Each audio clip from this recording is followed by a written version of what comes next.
He told me he spent 3 years after his discharge waiting to be punished. Not by the law. The law had already processed him. Every engagement reviewed, documented, cleared through the chain of command. Rules of engagement followed. That kind of accounting had been completed and closed. He was waiting for the other kind. Ryan had been a designated marksman in the U.S. Army for 8 years. 2 tours in Iraq, 1 in Afghanistan. He came home in 2011 with an honorable discharge, a combat infantryman badge, and 19 confirmed kills across the course of his service. He knew the number precisely. It is the kind of number that does not leave you. He worked private security in the Fort Worth area for 4 years after his discharge. He drank too much. He kept the television on at night because the quiet was worse than the noise. He went to the VA 3 times and stopped going because the waiting rooms were full and the appointments were short, and what he needed was not the kind of thing that fits into a 50-minute clinical hour. He had a sister, Cassie, in San Antonio, who called every Sunday. He usually picked up. In September of 2018, on a 2-lane road outside of Stephenville, Texas, a deer came out of the tree line at approximately 9 in the evening. The motorcycle went down at around 45 miles an hour. The trauma report I later reviewed described blunt thoracic injury with myocardial contusion, a bruise to the heart muscle itself, right hemothorax requiring emergency drainage, and ventricular fibrillation that began approximately 2 minutes after the initial impact. A Texas Department of Public Safety officer who was 12 miles south on the same stretch of road reached him in 7 minutes and started compressions. EMS arrived at 14 minutes. Cardiac arrest, 4 minutes and 17 seconds of effective asystole and ventricular fibrillation before the first successful defibrillation. He was airlifted to a level 1 trauma center and was in the operating room within an hour. He survived. 6 weeks later, he found me through the NDERF forum, the Near-Death Experience Research Foundation's online community, where people who've had these experiences sometimes post and where I've spent considerable time since my own surgery in 2019. He left a message on a thread I had commented on about life reviews. It said, "I think what happened to me might be related to what you're describing. I need to talk to someone who won't tell me I was hallucinating."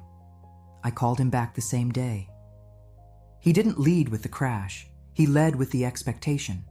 He had spent 3 years constructing, in specific detail, what a life review would contain for someone like him. He had a working image of what accountability looked like. The 19, arranged, waiting, whatever an arrangement looks like for what he had done in 2.5 years of combat rotation. He did not think about it every day, but when he thought about it, the image was consistent. He knew what it looked like. He did not know that he had gotten the logic completely wrong. Here is what I need you to understand about what the life review actually was. He separated from his body immediately. He described it the way people do when they have military training, with precision and without decoration. Above, looking down. The officer was still running compressions. Ryan could see his own jacket, a gray one with a tear in the left sleeve that had been there since February, and he knew it was him on the pavement and knew he was not in that body in any sense that felt like constraint. The specificity of that detail, the tear in the left sleeve, described to me without prompting, is something I noted and held on to, because that is the kind of peripheral detail that does not get constructed from a general impression of a scene viewed from outside the body. The review came without warning. He did not travel to it. It arrived the way understanding arrives, not as information delivered from outside, but as a recognition of something that was always present. He said the only analogy he could find was that the distance between knowing something and being inside it went away. And then they were there.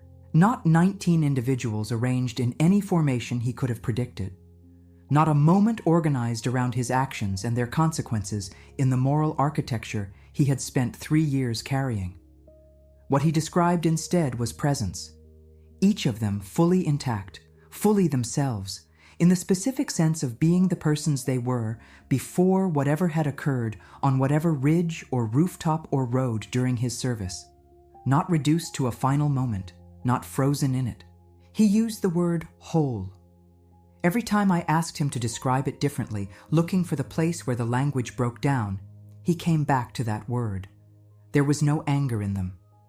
I want you to sit with that for a moment, because Ryan did. He had constructed a very specific image of that encounter, refined over 3 years of bad nights and long silences, and anger was its operating architecture.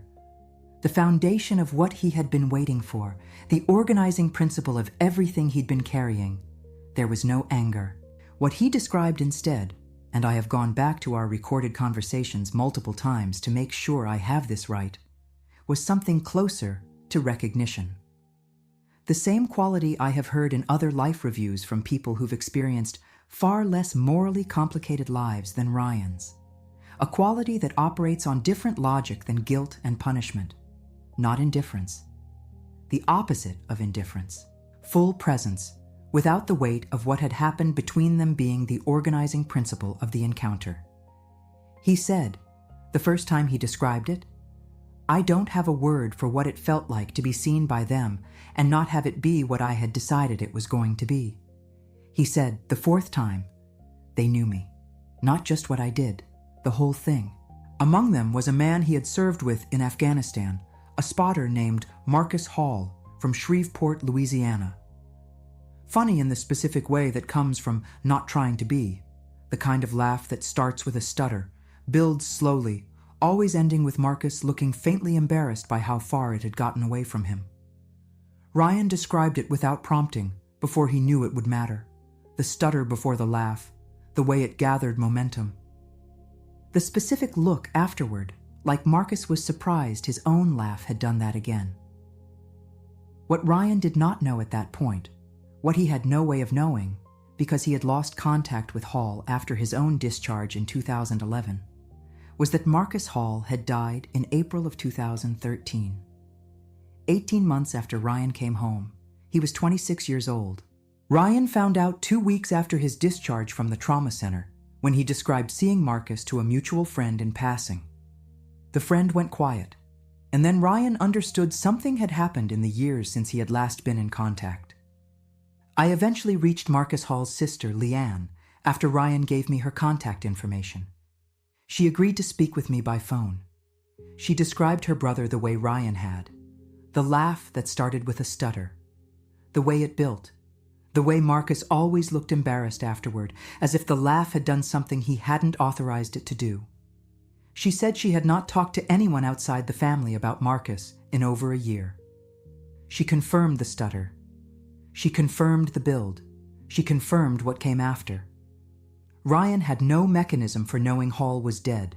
He had been out of contact since 2011. He described the man's laugh, specifically with the stutter and the aftermath, to a mutual friend 2 weeks after his discharge, before he knew Marcus was gone. Bruce Grayson has spent more than 40 years at the University of Virginia studying near-death experiences, one of the most sustained programs of scientific inquiry into this question in the world. In his 2021 book, After, drawing on decades of clinical interviews and peer-reviewed research, he documents a finding that is consistent across the data on life reviews. They do not operate on guilt and punishment logic. 22% of the people in his extensive studies reported a life review. What they described consistently was not a trial, not an accounting in the legal or theological sense most people carry. The review was organized by something closer to the weight of impact, what each moment had meant to the people on the receiving end of it, in the full context of their lives, not just in the isolated moment of transaction. People came in expecting to be judged. They encountered something that was not indifferent to what they had done, but that did not process it the way they anticipated. Grayson has documented military officers in this research, men who had ordered and carried out lethal operations, who described the same dissonance Ryan described, the expectation of punishment, the encounter with something that operated on entirely different logic. He has noted that many of these individuals found themselves, after their NDE, unable to engage in lethal work of any kind.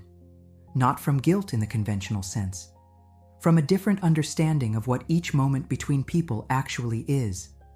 Raymond Moody, who first systematically documented near-death experiences in Life After Life in 1975, noted the same feature in the earliest cases he collected. People who were certain of condemnation encountered something that was not indifferent to what they had done, but did not process it as condemnation. They could only report what was there and what was not there. What was not there, in Ryan's account, in Grayson's data, in Moody's original cases, was the punitive structure that most people carry into that encounter. Ryan came back. He told me the mechanism felt specific, the way it always does in these accounts, his sister. He understood in that space that Cassie had known for a long time how bad things had gotten. He had been protecting her from knowing, and she had known anyway. And the protection had been as much for him as for her. He came back because she was going to find out one way or another what had happened on Route 27, and he wanted to be the one who called her first. He called her from the cardiac ICU. She picked up on the first ring. She did not sound surprised to hear from him. I need to tell you what Ryan's case did to a specific fear I have been carrying since my own surgery in 2019. My life review is not a source of comfort in the way people might expect. I spent 22 years in the ICU dismissing what dying patients told me about their experiences. I told them it was the brain shutting down. I used the clinical language that closed the conversation instead of continuing it. I chose efficiency over presence hundreds of times across 2 decades. I handed dying people a diagnosis when they were trying to hand me something they had no other words for. When I think about a life review, that is what I think about. Not the dramatic moments, the mundane ones. The patient in room 4 who told me about the garden, and I nodded and wrote confabulation in the chart and moved to the next room. The family in the corridor who asked if their father had seen anything, and I said it was the medication and walked away because I had 3 other patients and the shift was running long. The small, efficient, professional acts of not being present. What is the weight of that? Not the legal weight, not the professional weight, the other kind. Ryan's case does not resolve this fear. Nothing about it offers me absolution, and I would not trust it if it did. But it changes the shape of the fear. If the review operates on the logic Ryan described, on recognition rather than punishment, on what each moment meant to the person receiving it rather than a moral ledger of errors, then the question is not whether I will be judged for what I did. The question is whether the people I dismissed can be seen whole in that space. Whether what I handed them, the diagnosis, the nod, the efficient departure, is the whole of what passed between us. Or whether there was something underneath that, something about the quality of being there even when I was closing the conversation, that also enters the weight. I do not know. I am not a theologian. I do not have a framework that closes around it cleanly. But Ryan came out of that trauma center in Stephenville, Texas, and drove to San Antonio instead of Fort Worth. He has been living 3 blocks from his sister for 2 years. He stopped drinking 8 months after the accident. He went back to the VA once and asked a different question. Not for a way to carry the weight, but for help understanding why it no longer felt the way it used to. He told me the 19 don't come to him at night the way they used to. Not because they're gone, because what they were in that review was not what he had been carrying for 3 years in Fort Worth with the television on. If you are holding something tonight, some version of the accounting you have been constructing in your own specific architecture of guilt for years, I am not in a position to tell you what you will find on the other side of it. What I can tell you is what Ryan found. Whole. He said they were whole. All of them, everyone, intact and themselves, and not reduced to the moment of the encounter on whatever road or ridge where their paths had crossed. And he was the whole of himself in the same space. The 19 and the Sunday calls from Cassie, and the gray jacket with the tear in the sleeve, and every bad night in Fort Worth with the television on, and every morning he woke up still waiting. All of it was in the review. All of it had weight. And what came back from it was not the structure he had spent 3 years building to survive the gap between then and that road outside Stephenville. He said there was no word for it. He said, whole.